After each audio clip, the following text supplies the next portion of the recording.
Today, we have something pretty exciting. Two Titans in the Hoenn region going head to head in the speedrun race. Puzzle and No wait, there's something wrong about this. Today we have something pretty exciting. Two Titans in the Hoenn region going head to head. Metagross and Salamence. Whew, there we go, got that fixed. Metagross and Salamence are arguably some of the two strongest non-legendary monsters in all of Pokemon, both appearing in the top 20 of highest base stats, as you can clearly see here. And today we will find out who will be crowned fastest through Hoenn, and to see if either one of them can take the crown from our current king, Swampert. For this race, you'll be watching each playthrough at roughly the same time, and as always, I'll walk you through the strategy for each Pokemon and highlight some fun moments throughout. Now for the rules. The first Pokemon to beat Wallace wins. We can only use Salamence or Metagross in battle. Of course we can use HM Pokemon outside of battle. We use the weakest Pokemon in double battles. No items in battle, but held items are okay. And of course no glitches, which I'm still not aware of any. So let's have a quick preview. Metagross and Salamence both have excellent base stats, access to great TMs, and have a dynamite moveset. Metagross has a big type advantage being a Steel Psychic Pokemon compared to the dreaded Dragon Flying type of Salamence. However, Salamence does have a higher base speed, which I think will come in handy. But overall, both Pokemon, stats-wise and moves-wise, seem likely like they won't have too much problem through the game. We know from our first video that Watson, Flannery, Winona, and the twins pose the biggest threat as gym leaders, and take the most strategy to beat. I anticipate Salamence having little issues with the first three, but running into some difficulty much like Blaziken did against the twins. Dragon Flying is a great matchup against electric and fire Pokemon, not so great against rock. Metagross I think will have the opposite problem. Watson's Magneton has great defense stats and uses our favorite run stopper, Thunder Wave. Metagross also doesn't have access to any moves that will make this fight easy, unlike Salamence who can learn Ember at level 25. Flannery will also be a problem with Overheat, which I'm guessing will one-shot Metagross every time, so I'm anticipating Metagross to use our favorite Sceptile double team tactic to get past her. Where Metagross's type will really shine is against the twins. Metagross's Steel Psychic typing is perfect for Soul Rock and Lunatone, and having access Shadow Ball, which is apparently a physical attack in Gen 3, will make the Claydol Earthquake combo almost a non-factor in the fight. As we mentioned before, both of these Pokemon can learn great moves for the Elite Four, but I'm leaning more towards Metagross having the advantage since Glacia and Drake will both be able to do a lot more damage to Salamence. Time to place your bets. Who do you think is going to win? For this run, I'm putting my money on Metagross. I think Salamence will race through most of the game much faster than Metagross because of his high base speed, but Metagross will catch up very quickly after defeating the twins in Moss Deep, and has a better typing to deal with the Elite Four. Let me know in the comments below who you think will win and why. As we begin our journey with Metagross and Salamence, we know that some of the early battles aren't going to be very difficult. Mudkip quickly goes down to both of our Titans. I mean, look at these comparable base stats. We quickly make our way to grab the Pokédex and head off to Rustboro City. In Rustboro City, our strategy is different for each Pokemon. Because Metagross knows Metal Claw and Rock is weak against Steel typing, Roxanne is no challenge. We use Metal Claw over and over and finish her off at level 11. Salamence is a different story. We need to do a bit more training in order to beat Roxanne. So we head north for training first, because even with excellent base stats, Salamence is still weak against Rock Slide and Rock Tomb. At level 14, Salamence is able to squeak past Roxanne because apparently Bite is a special move. Gen 3 sure had some weird move typings.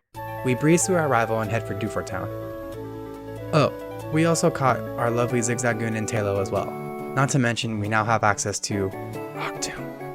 We arrive first in Dewford Town with Metagross at 15 minutes and 30 seconds. Salamence is already falling behind, coming in at 18 minutes and 46 seconds. We deliver the letter to Trainer Red, Steve, and head for Brawly. Even though Metagross is underleveled against Brawly, it only takes 2 attempts to defeat the tanky Makuhita and move on to Slateport. Salamence however runs into a few more issues with Brawly. It just seemed like Salamence never got the right RNG against Brawly, and I kept forgetting about Makuhita's dang Citrus Berry. But eventually we finished him off and joined Metagross in Slateport City. Before we head for Malvo City and challenge Watson, we have to take a small detour with Metagross. Unfortunately, Metagross can't beat Watson until at least level 29, so we need all the training we can get.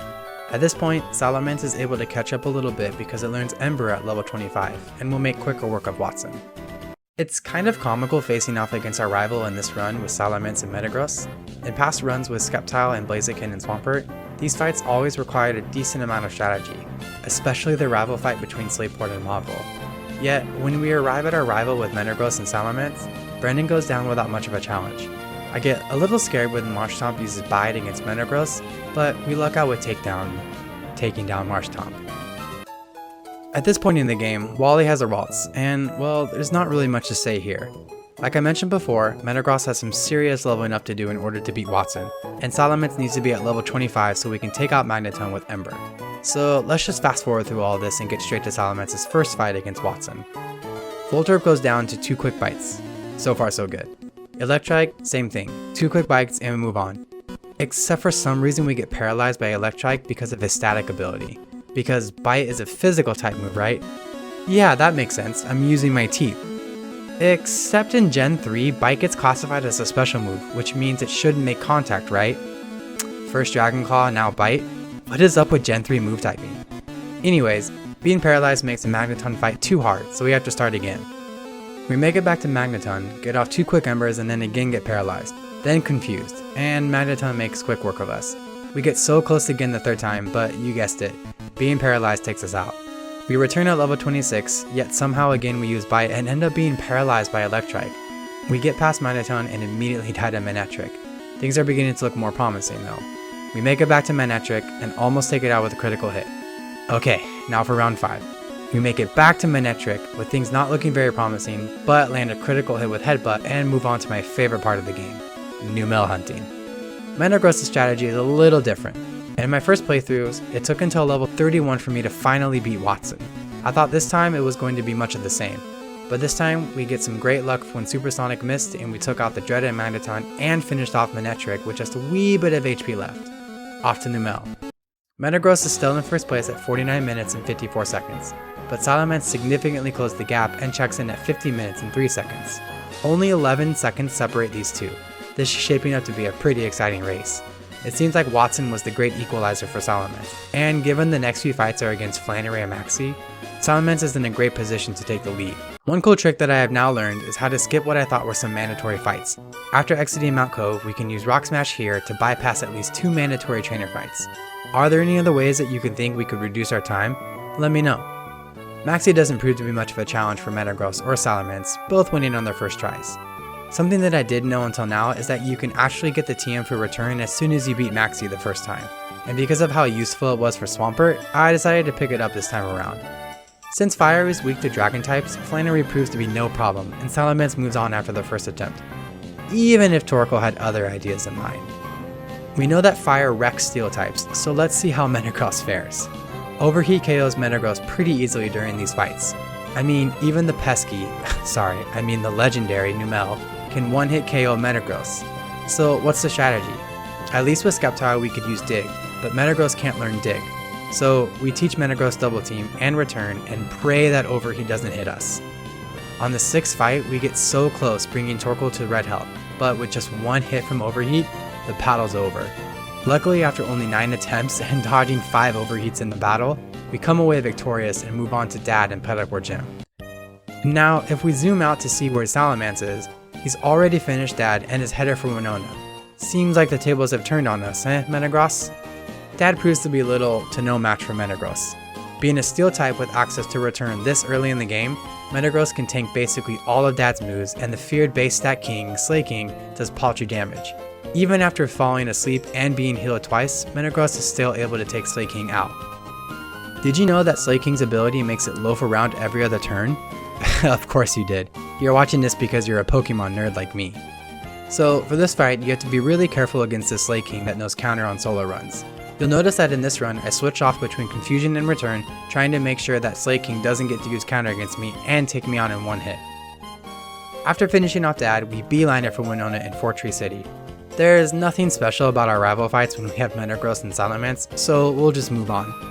Salamence has taken a significant lead, arriving in Fort Tree City at 1 hour 21 minutes and 53 seconds. Metagross has a bit of ground to make up, coming in at 1 hour 29 minutes and 18 seconds. But as we learned in our last runs, 8 minutes is not that much to make up. Metagross breezes through Winona because of, you guessed it, Rock Tomb.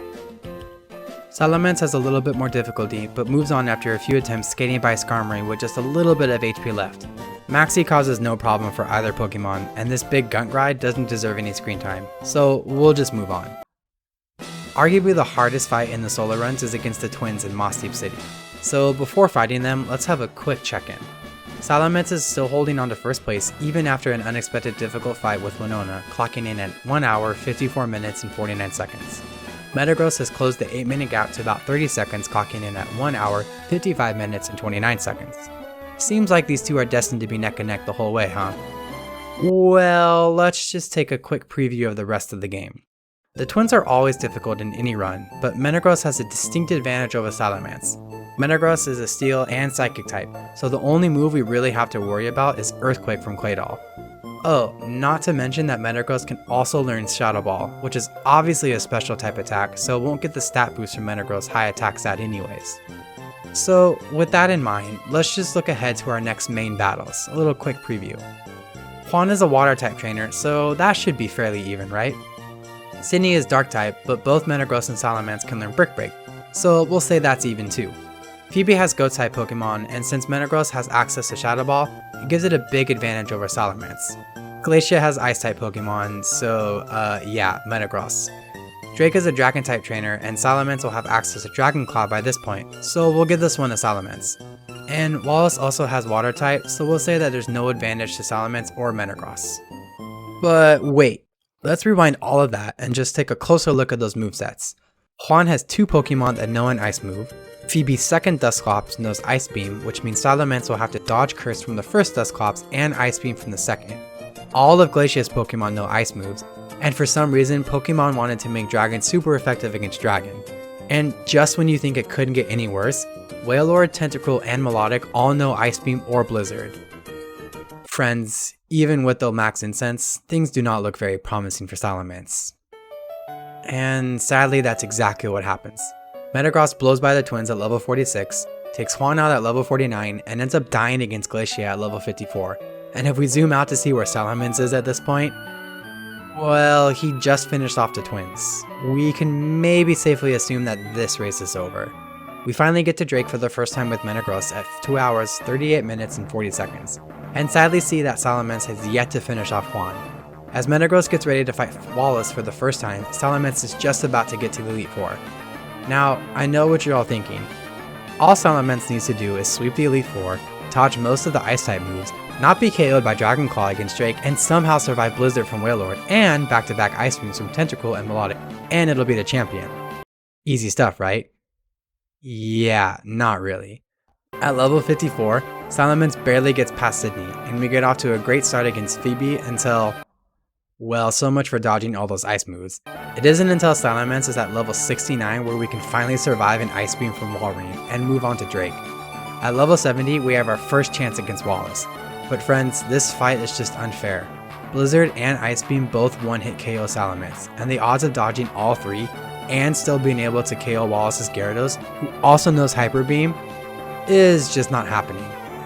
After it is all said and done, dodging and surviving the obscene amount of ice moves in the late game, Salamence finishes with a time of 4 hours, 3 minutes, and 24 seconds, finally defeating Wallace at level 77.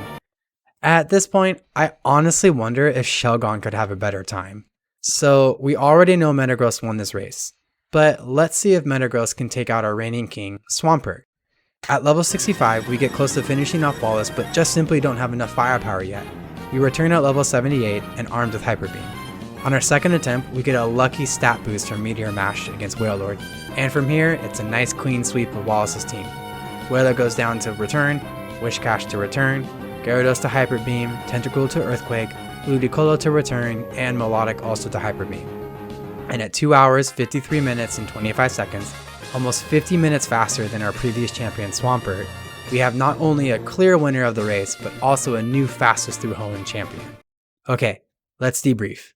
I can't believe how close of a race this was all the way up until Mossdeep City. It was really fun to see Metagross take the early game lead and then have Salamence slowly crawl its way back into the race and take the lead at some point. Salamence and Metagross were only separated by a mere 40 seconds going into Mossdeep City. I honestly thought it was going to come down to the wire. But as we saw in the previous run, the twins ended up being the focal point in this race as well. I don't know what else I could have done with Salamence to make up for the extreme type advantage that Metagross has. It also doesn't help that there's a crazy amount of ice and dragon moves between fighting Hoenn and Wallace that heavily favored Metagross. I really thought that because of Salamence's higher speed stat, that it was going to at least put up a fight against Metagross. But in Pokemon Emerald, that is definitely not the case. We also saw the power of return for both Pokemon, something that we didn't do in our previous run. We lost a little bit of time having to go back to Fallerbo Town after defeating Maxie, but I think the payoff is worth it in the long run, especially for Metagross. There were a few strategies that I would probably change in future runs. I deleted Earthquake a little too soon for Salamence, which would have one-hit KO'd Wallace's Tentacool, and we didn't rely on Dragon Claw maybe as much as we should have. But with Metagross being over a full hour faster than Salamence, I'm not sure there was really anything we could have done to negate the ice moves.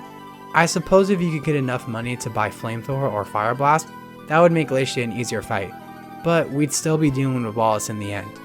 So friends, if you have any ideas for how to help out Salamence in this run, please let me know. All in all, it is clear that Metagross is the new king of Hoenn so far. We still have many more races to test and plan for, but for now we know that a sub 3 hour time is possible. And for our final rankings, we currently have Metagross in first, Swampert in second, followed by Sceptile, Blaziken, and Salamence. Who should we add next to this growing list? And will anyone be able to catch Metagross? Stay tuned to find out. Till next time on Nook's Corner, P's and B's, friends.